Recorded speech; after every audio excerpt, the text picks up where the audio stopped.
स्थायी सभापती पदासाठी लताबाई पोद्दार यांचा उमेदवारी अर्ज दाखल. मनपा स्थायी समिती सभापती पदासाठी भाजपाच्या लताताई पोद्दार तसेच महिला बाल कल्याण समिती सभापती पदासाठी उज्ज्वला ठाकरे व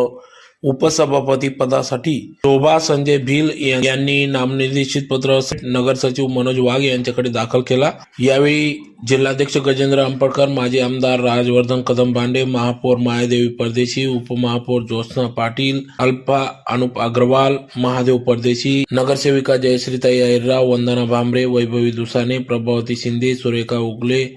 प्रतीक करपे, सुनील बैसाने, प्रतिभा चौधरी, ललित माडी, निलेश नेमाने, संजय जाधव, सनी चौधरी, कृपेश नांद्रे, प्रदीप बैरागी आदी सर्व पदाधिकारी या ठिकाणी नगरसेवक उपस्थित होते. तर दिनांक 20 एप्रिल 2026 रोजी सभापती उपसभापती पदासाठी जिल्हाधिकारी तथा पीठासीन अधिकारी भाग्यश्री विस्पुते यांच्या अध्यक्षतेखाली विशेष सभेचे आयोजन करण्यात आले आहे. यावेळी निवड जाहीर केली जाणार असून स्थायी समिती सभापती पदासाठी एक तसेच महिला व बाल कल्याण समिती सभापती उपसभापती पदांसाठी प्रत्येकी एक अर्ज आल्याने जवळजवळ तिघांची निवड ही निश्चित झाली असून सभापती उपसभापती पदाची घोषणा केवळ औपचारिक शिल्लक राहिली आहे. आज भारतीय जनता पार्टीच्या माध्यमातून व धुळे जिल्ह्याच्या कोर टीमच्या माध्यमातून सर्वानुमते धुळे महापालिकेच्या स्थायी समिती सभापतीपदी लता काकू सोनार, स्थायी समिती सभापती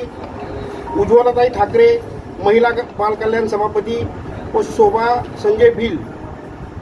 उपसभापती, महिला बाल कल्याण उपसभापती अशी वरिष्ठांच्या आदेशानुसार धुळे जिल्ह्याचे पालकमंत्री आदरणीय जयकुमार भाऊ, धुळे शहराचे लोकप्रिय आमदार अनुपभाई अग्रवाल, माजी संरक्षण राज्यमंत्री डॉक्टर बाबासाहेब सुभाषजी भामरे, आदरणीय आमदार अमरीशभाई पटेल, माजी आमदार राजवर्धनजी कदम बांडे साहेब, धुळे शहराच्या महापौर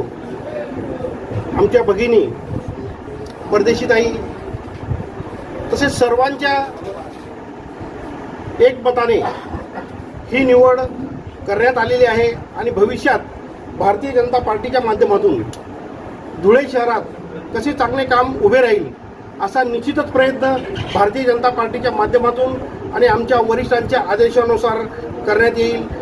धुळेकर जनतेला आश्वस्त करू इच्छितो की जी राहिलेली कामे आहे ती आम्ही येत्या 5 वर्षात कुठल्याही परिस्थितीत 100% पूर्ण कसे होतील याकडे आम्ही निश्चितपणे प्रयत्न करू. आणि आत्ता आमची जी सभापती उपसभापती स्थायी समिती सभापती यांची जी निवड झालेली आहे हे निश्चितच महापौर ताई उपमहापौर ताई ज्या पद्धतीने चांगले कामं करत आहेत त्याच पद्धतीने आमची सर्वच टीम ही निश्चितपणे चांगलं काम करेल एवढंच आश्वस्त करतो व माझे 2 शब्द संपवतो. जय हिंद, जय महाराष्ट्र.